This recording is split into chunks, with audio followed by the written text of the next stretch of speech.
High বন্ধুরা, মা মেয়ে রান্নাঘরে সবাইকে স্বাগত জানিয়ে আজকে আপনাদের জন্য রান্না করতে চলেছি সর্ষে পোস্ত ইলিশ। এখানে ইলিশ মাছটাকে নুন হলুদ দিয়ে মাখিয়ে নিয়েছি।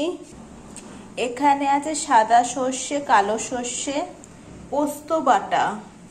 কড়াইতে দিয়েছি সর্ষের তেল, ফোড়নে দিয়ে দিচ্ছি শুকনো লঙ্কা, কালো জিরে। মশলা বানিয়ে নেওয়ার জন্য এক পাত্রে দিয়ে দিচ্ছি প্রথমে নুন, হলুদ গুঁড়ো, শুকনো লঙ্কার গুঁড়ো, জিরে গুঁড়ো, চিনি, জল দিয়ে মেখে নিচ্ছি। মশলা বানানো হয়ে গেছে, এবার কড়াইতে দিয়ে দিচ্ছি। এবার একটু নেড়ে চেড়ে নিচ্ছি। এটার মধ্যে কালো সর্ষে আর সাদা সর্ষে বাটাটা দিয়ে দিচ্ছি। দিয়ে দিচ্ছি পোস্ত বাটা, দিয়ে দিচ্ছি দই। তারপর মশলাটাকে ভালো করে কষিয়ে নিচ্ছি। নুন হলুদ দিয়ে মাখানো ইলিশ মাছগুলো দিয়ে দিচ্ছি।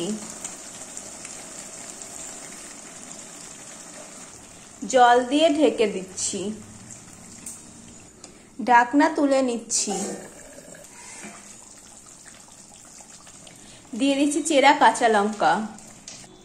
রান্না হয়ে গেছে, এবার নামিয়ে নেব।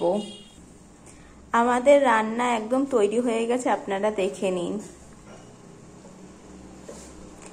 কেমন লাগলো সর্ষে পোস্ত ইলিশ অবশ্যই কমেন্ট করে জানাবেন। ভালো লাগলে চ্যানেলটি লাইক করে সাবস্ক্রাইব করে দেবেন। আজকের মতন বিদায় নিচ্ছি।